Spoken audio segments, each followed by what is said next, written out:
l'accélérateur West Web Valley et l'entreprise d'investissement Épopée se sont mis en quête des grands dirigeants bretons. Objectif, vous raconter leur épopée entrepreneuriale. Quels ont été leurs parcours, comment ont-ils innové? Ils sont à un moment de leur vie où ils souhaitent partager leur savoir. C'est le 8e et dernier épisode de la saison 1.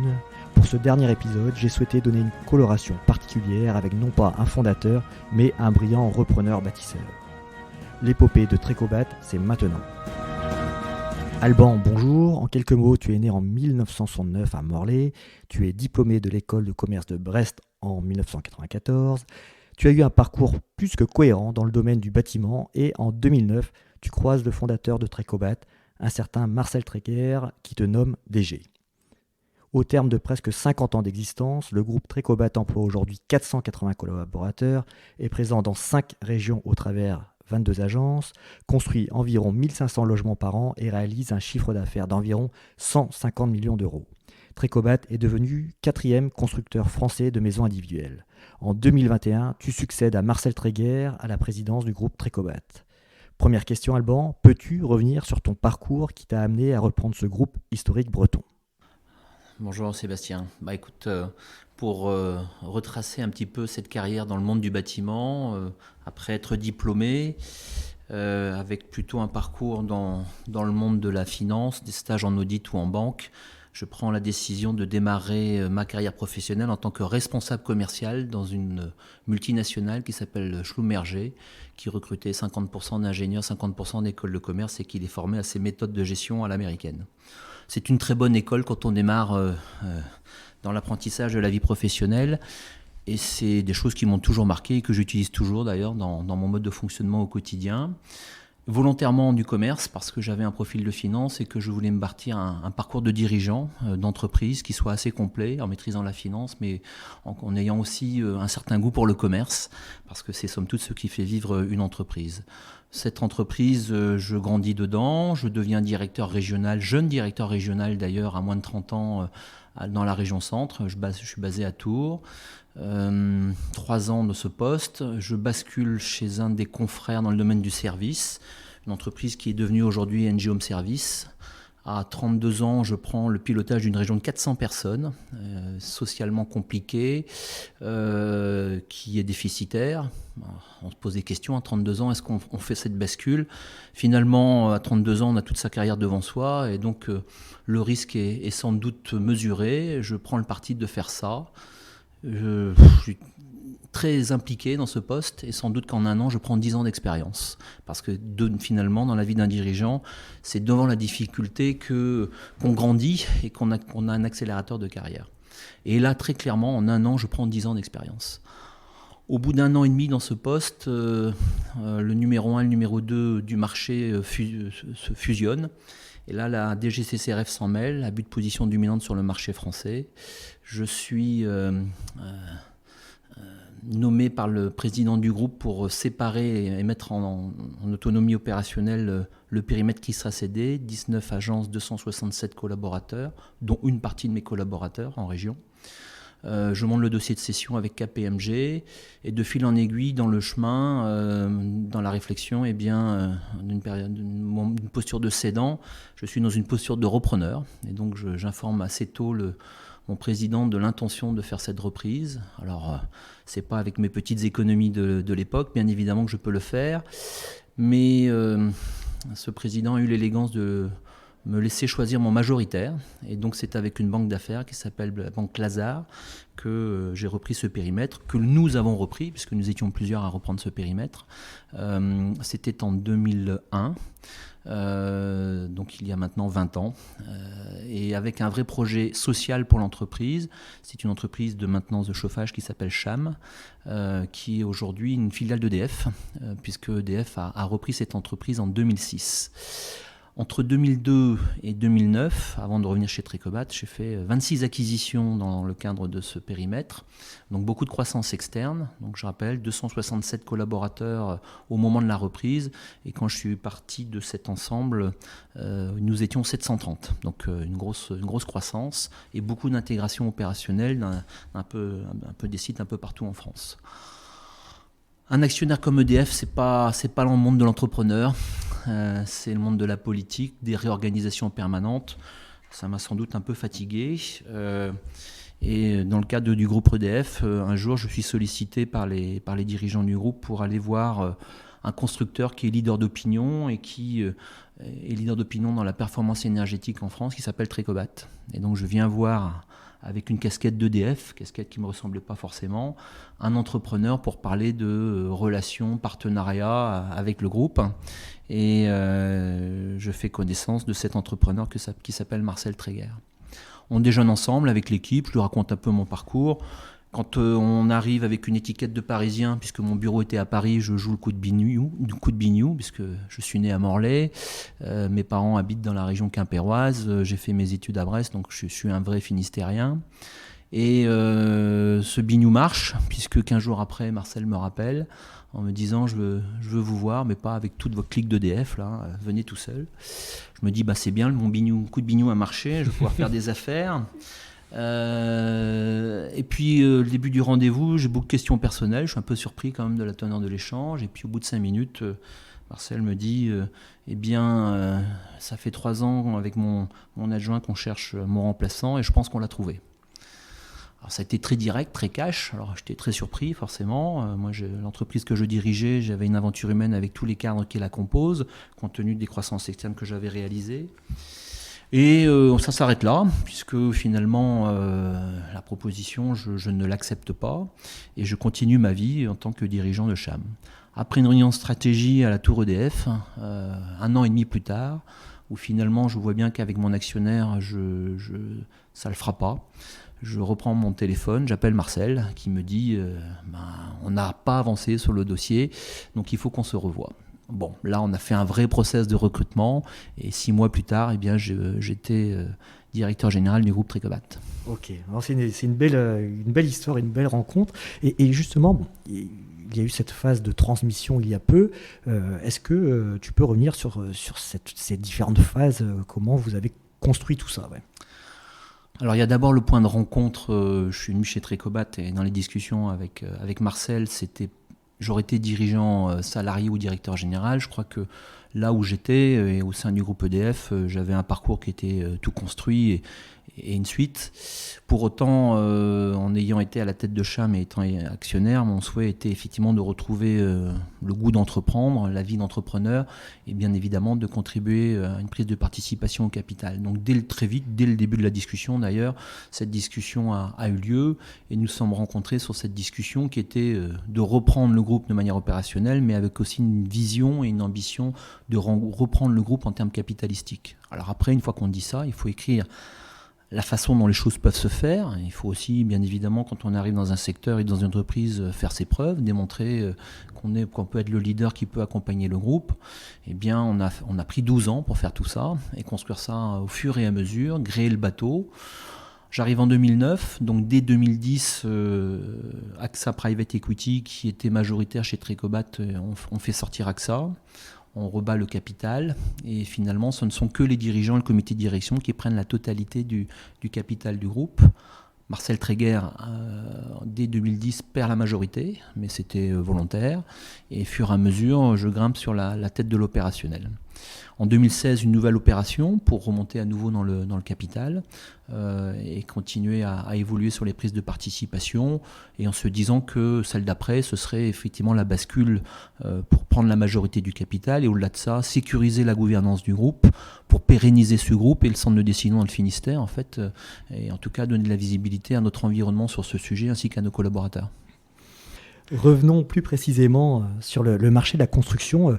Quelle est ta vision d'entrepreneur concernant ce marché ? C'est un marché qui est au tournant de beaucoup de sujets. Je rappelle que la construction et l'immobilier est au chemin de beaucoup de sujets réglementaires d'abord, et avec lesquels on doit s'adapter de manière permanente. Et là, on est en 2021, eh bien, il y a une future réglementation environnementale qui va s'appliquer en 2022. Il y a une loi sur climat et résilience qui va contraindre notamment les extensions urbaines, en tout cas, ou l'artificialisation des sols. On a la pénurie de main-d'œuvre, on a les sujets sur les matériaux. Bref, beaucoup de sujets ou beaucoup de contraintes qui font que naturellement, il va falloir comme à chaque fois que nous nous adaptions. Mais pour autant, une fois qu'on dit ça, sans doute que les marqueurs liés à la pénurie de main-d'œuvre va sans doute faire que la construction sera de plus en plus souvent sur des sous-ensembles en usine. Et nous avons 2 usines. Nous avons investi une première usine il y a 10 ans ici à l'Anilis et une deuxième usine il y a 3 ans en région rennaise, avec notre objectif de répondre pour partie à la pénurie de maçons auquel on doit faire face, et pour pouvoir construire des maisons en termes qualitatifs qui apportent beaucoup de satisfaction. Donc cette pénurie de main-d'œuvre, on doit la gérer de cette façon-là. Le deuxième sujet, c'est la partie environnementale. Eh bien, les contraintes environnementales montent dans tous les secteurs, y compris dans le monde de la construction. On a des engagements de construire bas carbone. La future réglementation éclaire la voie jusqu'en 2031. Il y a des paliers à respecter. Et il est très clair qu'en 2031, sur le volet de la construction, la part du bois, et donc les choix que nous avons faits, seront fortement encouragés dans la construction de maisons individuelles, mais dans la construction tout court. Et donc les choix et les investissements que nous avons faits sont sans doute des choix extrêmement pertinents pour la suite. Tout au long de cette première saison du podcast, nous avons entendu tous ces grands patrons bretons aborder les sujets de stratégie, de diversification et d'absorption. Quels exemples et conseils peux-tu donner à ce sujet ? Sur les sujets de stratégie, 2 marqueurs en tout cas importants. J'aime bien le sujet de la stratégie océan bleu, pour ceux qui connaissent. Mais on reprend des termes d'un marché qu'on essaye de regarder sur un marché connexe et de voir si effectivement il y a des choses qui sont duplicables. Ça, c'est quelque chose, ou en tout cas des réflexions que je conduis assez régulièrement. Il faut avoir conscience de la capacité de l'entreprise à faire, parce que quand on pilote une voiture ou un bateau, il faut savoir quelle est la taille du moteur et le contenant du bateau pour que les équipes que l'on embarque avec soient en capacité d'évoluer également, et puis avoir cette vision du marché et regarder si l'écart entre ces 2 points permet d'écrire une stratégie par palier et effectivement pouvoir construire des choses. Lorsqu'on a fait l'usine, par exemple, dans le domaine du bois, un investissement de 5 millions d'euros, à l'époque, nous n'étions que sur la maison individuelle en bois et que sur le marché du contrat de construction. Si nous avions fait que ce choix de faire une usine pour faire que répondre ce segment, sans doute que nous serions enrhumés très fort. Parce que quand le marché s'arrête, eh bien, il y a d'autres segments qui doivent poursuivre. Et c'est pour ça que nous sommes diversifiés sur la partie d'extension de maisons ossature bois, par exemple. Quand le marché du neuf est en panne, souvent le marché de l'existant reprend le relais. Nous avons également travaillé et développé des activités dans le domaine du bâtiment tertiaire, voire des petits collectifs, de façon à aller attraper d'autres segments de marché et de sécuriser nos positions. Donc on est toujours dans cette approche de lecture du marché, des potentiels, de la prise en compte des évolutions réglementaires, pour essayer de poser une stratégie qui est bien comprise en interne et qu'on est, avec notre capacité, capable de dérouler pour absorber le marché. Ouais. Et comment procèdes-tu pour aller à la conquête d'autres territoires ? Alors de deux façons, on a 2 expériences ou 2 modes de fonctionnement. Le premier, quand j'ai pris la tête ou la direction générale de Trecobat en arrivant, on voulait savoir si Trecobat était exportable. Et donc quand on fait de la croissance, c'est souvent par capillarité, en extension de territoire. Mais là, on voulait faire du hors-sol. Et donc, on est allé planter un drapeau parce qu'on a rencontré un homme à Toulouse qui connaissait la maison individuelle et le marché depuis 20 ans. Et nous, on a dit qu'on lui apportait le process et on voulait démarrer de zéro à Toulouse. Donc, ce n'était pas une acquisition, c'était une création ex nihilo d'une entité à Toulouse. Ça nous a obligés à structurer notre système d'information. Pour la première fois, on ne manageait pas au bout de bras, on manageait au travers de choses beaucoup plus processées. Donc ça a été la première étape sans doute de transformation du groupe, un pilotage à distance, de l'informatique, une évolution sans doute des collaborateurs liés également à ces outils, et puis un test laboratoire grandeur géante, grandeur nature, puisque en général pour aller chercher des prospects dans notre métier, les anciennes pratiques étaient de faire un petit encart dans le journal local pour se générer des prospects. Et bien là, à Toulouse, on a dit aux dirigeants locaux qu'on allait faire zéro publicité et qu'on allait faire que du recrutement par Internet, ce qui était à l'époque sans doute un peu nouveau.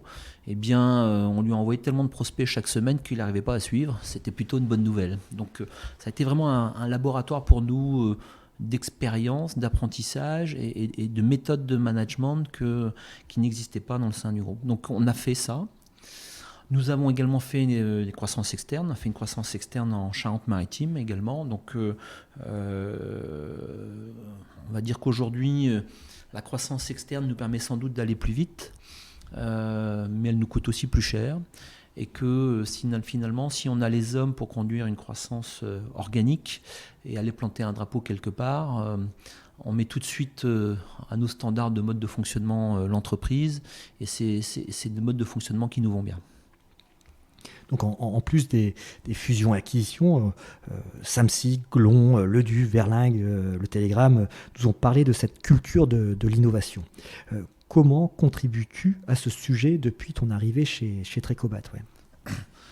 Alors ça faisait déjà partie des gènes de l'entreprise quand même, Trecobat, puisqu'elle a régulièrement innové sur un certain nombre de sujets. C'est un de mes marqueurs forts aussi également, dans mes expériences précédentes. Dans la multinationale dans laquelle j'ai démarré, c'était pas mal au sein de l'innovation sur beaucoup de sujets, et puis après dans le domaine du chauffage également. J'ai retrouvé ces gènes-là ici chez Trecobat, et forcément que j'y suis comme un poisson dans l'eau. Donc cette innovation, je pense qu'il y a 3 éléments importants à prendre en compte, en tout cas vu de ma fenêtre. La première, c'est que chez nous, on a un organigramme je ne vais pas dire qu'il est flou, mais j'aime bien entretenir un petit peu ce flou, parce que quand on est dans une structure qui est rigide dans son organigramme, on fiche des positions et on empêche sans doute d'aller vouloir conquérir un terrain d'à côté. Et donc on ne favorise pas l'innovation. En tout cas, c'est ma vision des choses. On aime bien aussi ici que des collaborateurs qui ont des idées soient force de proposition. C'est valable bien évidemment dans notre département R&D, mais c'est aussi valable pour la comptabilité, pour l'informatique, pour le commerce, pour la partie chantier. Et lorsqu'il y a des collaborateurs avec des idées qui nous semblent intéressantes, souvent on les prend en chef de projet pour piloter cette innovation, aller chercher l'expertise au sein du groupe pour constituer un petit groupe de travail et pour avancer sur la solution. L'innovation, on est très pragmatique, elle n'est pas là pour se faire plaisir, elle est là pour faire en sorte qu'elle produise quelque chose et qu'elle soit un vrai avantage concurrentiel ou une vraie promesse consommateur. Donc c'est ça nos marqueurs importants. Et vis-à-vis de nos clients, en tout cas, on se dit toujours que lorsqu'on apporte du confort à notre client ou de la performance, c'est que notre innovation, elle est plutôt pertinente. Je prends un exemple. Nous avons fait partie d'un programme de recherche qui s'appelle Comepos, qui était là pour éclairer la future réglementation du bâtiment.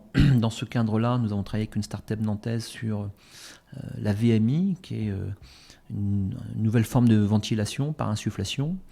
Nous avons fait un premier prototype avec la villa Iroise à Brest, donc une version industrielle, donc dans la maison c'est vraiment la version industrielle, puis on est arrivé sur une phase commerciale qu'aujourd'hui on implémente dans nos maisons, et puis on a développé un filtre avec un brevet qui s'appelle le filtre ULPA, qui est un filtre filtrant et qui permet de filtrer l'air extérieur à 99,9%. Et c'est marrant parce qu'en ce moment, ce score-là ou ce taux-là, ça parle à tout le monde. Et on voit que la qualité de l'air intérieur est quelque chose qui est important. Et donc, voilà un exemple d'innovation sur lequel on a pu mobiliser les ressources internes et mettre au point ce système. Ouais. Parmi les autres innovations, pour connaître un tout petit peu tout ce que tu fais, donc il y a du Trekea avec ce dossier avec Arkia autour de la blockchain. On parle de blockchain. Absolument. Ouais, justement, est-ce que tu peux en parler un petit peu? Oui, alors je rigole parce que ça surprend. Dans le monde de la construction, en tout cas, blockchain, c'est pas un truc évident, quoi. C'est pas un truc évident. Ça fait maintenant 4 ans que, effectivement, je suis convaincu que la blockchain doit pouvoir nous apporter beaucoup. Parce que comme tous les sujets de supply chain, la blockchain est quasiment une évidence. Après, et dans notre métier, on a beaucoup de sujets autour de ça. on gère beaucoup de données, beaucoup d'informations et on a besoin de sécuriser toutes les petites transactions intermédiaires. Et la blockchain est faite vraiment pour ça. Et aujourd'hui, la transaction immobilière, et notamment le contrat de construction, devient quelque chose d'assez complexe vis-à-vis d'un client qui finalement en perd un peu son latin, puisqu'il signe un contrat de construction, il y a un dépôt de permis dans lequel on va lui demander plein de pièces, il y a des récépissés, la banque va lui réclamer des pièces, le notaire va lui en réclamer d'autres. À un moment donné, du parcours client, le client il ne sait plus très bien ce qu'il doit donner, à qui et quand. Et la blockchain a permis d'organiser un peu la donnée, de mettre les acteurs de l'écosystème autour de la table, les banquiers, les notaires, mais sans doute demain les collectivités par rapport au dépôt de permis, et permet de sécuriser la transaction dans le respect de l'écosystème de chacun. Et c'est ça l'ambition de Trekea, c'est de faire en sorte qu'on puisse dématérialiser la transaction immobilière en France au travers de cet applicatif. D'accord. Et je crois que Trecobat est très compatible avec les startups. Vous travaillez régulièrement. Là, tout à l'heure, à l'accueil, je voyais la solution Guest Suite autour des avis. Ouais, vous recevez souvent des propositions de collaboration avec... Absolument. On est souvent sollicité. Alors, c'est vrai que quand on est sollicité, il faut avoir une certaine perméabilité. Mais si finalement on passe son temps à recevoir des startups et qu'on n'en fait rien, on a perdu son temps. Pendant un certain temps quand même on a perdu notre temps parce que finalement et c'est toujours la difficulté des grands groupes avec les startups, c'est comment avec une startup qu'on trouve avoir une super idée, je suis capable de l'implémenter dans mon organisation et dès que je la passe à des opérationnels, il y a telle contrainte parfois qu'effectivement le sujet finit par mourir et puis au-delà de ça on vit souvent pas dans le même espace-temps. C'est pour ça qu'on a fait Nestor. Nestor permet d'avoir une colonne vertébrale qui pose notre parcours client et à chaque étape de ce parcours client, la start-up ou les start-up ont des choses à dire et comme Nestor, au travers des API qui ont été développés, est capable de venir se plugger à d'autres outils, eh bien c'est assez facile pour nous dans le parcours client, si on trouve que l'innovation est pertinente, de venir l'interfacer et l'intégrer au bon moment dans le parcours client grâce à Nestor. Et c'est pour ça qu'on a constitué Nestor. D'accord, génial. Et c'est vrai que vous commencez à réfléchir un tout petit peu à tout ce qui est intrapreneuriat ou pas du tout? Ah si, moi à chaque fois que j'ai des collaborateurs qui ont une bonne idée et qu'ils veulent amorcer les choses, bien évidemment qu'on sera content d'être le client fondateur de cet élément. Je vais prendre un exemple, même si ce n'est pas un collaborateur du groupe, mais il y a 10 ans, on s'est posé un certain nombre de questions, notamment sur la gestion. On a fait des groupes de travail, comme on en fait de temps en temps, mais lors de cette session de réflexion avec l'encadrement, on s'est posé la question de la gestion des déchets sur nos chantiers. Gestion des déchets qui va devenir une obligation réglementaire, mais ça fait 10 ans que Trecobat a anticipé ce volet réglementaire, parce que c'est le sens de l'histoire. Et dans ce cadre-là, on a identifié le fait que sans doute il fallait un prestataire pour ça et qu'il y avait un métier à imaginer. Et de cette idée et de cet élément est née une entreprise qui est brestoise, qui s'appelle Géode Environnement. Et Géode aujourd'hui couvre sans doute 60% du territoire national et a un beau développement en franchise partout en France dans le monde de la construction. Donc voilà par exemple, mais ça aurait pu être un de nos collaborateurs qui dit moi ça m'intéresse de prendre l'idée et de la pousser et nous aurions été contents d'être clients fondateurs. Donc nous avons beaucoup parlé d'innovation. Peux-tu parler de ta stratégie RSE ? Alors stratégie RSE, alors la première des choses peut-être c'est qu'on ne sait pas toujours qu'on fait de la RSE. Avant on faisait du développement durable, on faisait des choses parce qu'on pensait que c'était bien pour la planète ou bien pour nos clients, mais dès que finalement on a commencé à poser un peu les choses, on s'est rendu compte qu'on avait beaucoup de choses à dire parce que finalement dans nos gènes on avait beaucoup de choses à dire. Quand je parle de la gestion des déchets il y a 10 ans, on le faisait sur nos chantiers, on le faisait également dans nos bureaux en récupérant les papiers, en récupérant un certain nombre de choses et on avait déjà du tri sélectif. C'est pas un coup de marketing, ça fait vraiment partie des fondements de l'entreprise que beaucoup de collaborateurs comprennent et ces collaborateurs on les associe à ces éléments de réflexion. Donc on a couché une première carte RSE chez nous il y a maintenant à peu près 5 ans. C'était une première. Ça a donné beaucoup de sens à beaucoup de nos collaborateurs, puisque d'un seul coup, on sur une carte tout ce qu'on faisait déjà sans vraiment l'avoir organisé, en fait, mais par conviction. Et on est en train d'écrire notre deuxième carte RSE qui est en train de s'étoffer de manière significative là. Et on voit déjà qu'il y aura une troisième carte sans doute derrière. Alors, la carte RSE, souvent, si on prend le volet réglementaire, on va se dire dans la carte RSE, je m'engage à répondre à telle réglementation, telle réglementation, telle réglementation. Sincèrement, une carte RSE, elle doit ressembler à l'entreprise dans laquelle on vit, et chacun doit pouvoir se reconnaître au travers de cette carte. Et donc on a 5 gros marqueurs aujourd'hui dans cette carte RSE, dans cet écosystème que l'on décline après par des branches. On a nos collaborateurs d'abord, et c'est un point important, et là on dit ce qu'on a fait sur nos collaborateurs, nos clients, notre responsabilité citoyenne, puisque on est constructeur, mais on est aussi aménageur du territoire, on discute avec les élus, on est très investi dans la vie associative, dans la vie locale. Et à chaque fois qu'un collaborateur est dans une association et qui veut porter le drapeau de Trécobat, on est content d'être sponsor et accompagner la démarche. Mais ça, c'est quand il y a une implication, notre collaborateur, ça donne du sens. Et puis tout le volet de la gestion de nos chantiers, on parlait des déchets, des coffrets de chantier, de notre sécurité remarquable. Et le cinquième élément de tout ça, c'est une patate innovation, parce qu'effectivement, on a beaucoup de choses à dire sur le sujet. Donc notre carte RSE commence à être assez étoffée maintenant. As-tu des conseils à donner aux jeunes entrepreneurs bretons que tu croises? As-tu du temps à leur accorder? Oui.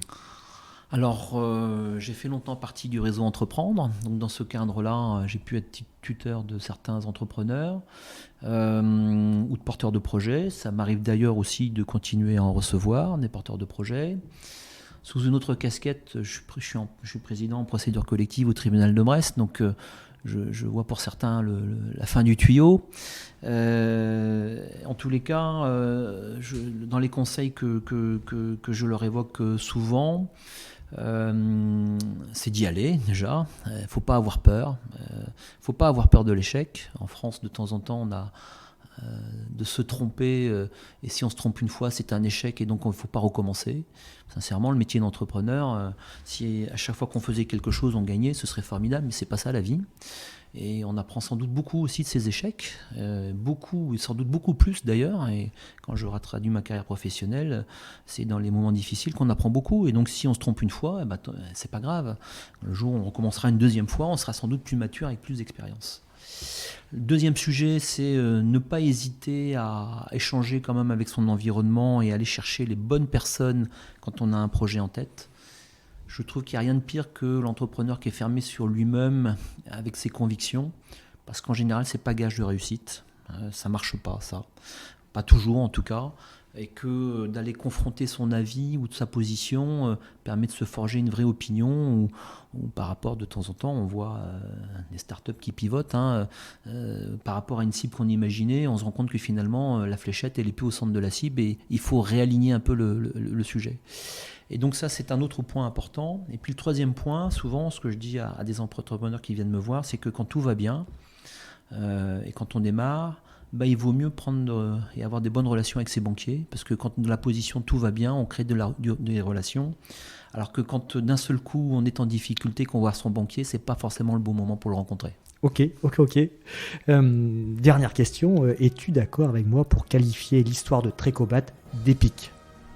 Oui, à plus d'un titre, c'est une histoire remarquable d'une entreprise née à l'Anilis avec un entrepreneur hors norme qui est Marcel Tréguer, je l'ai déjà dit plusieurs fois, avec l'intelligence des affaires d'un autodidacte qui a su s'entourer, qui a su développer ce groupe, qui en a fait ce qu'il est aujourd'hui, mais qui a aussi su transmettre à des hommes entrepreneurs, et à ce titre, c'est vraiment épique. Merci Alban, c'était le dernier épisode de la saison 1. Je suis Sébastien Lecorfet, cofondateur de la West Valley et associé d'Épopée. N'hésitez pas à réagir et à partager ce podcast qui est disponible sur nos sites web ainsi que sur Apple Podcasts, Spotify ou Deezer. Avec Épopée et la West Valley, nous ambitionnons de bâtir des champions bretons avec nos véhicules d'investissement et d'accélération dédiés aux PME et aux entreprises innovantes. Merci.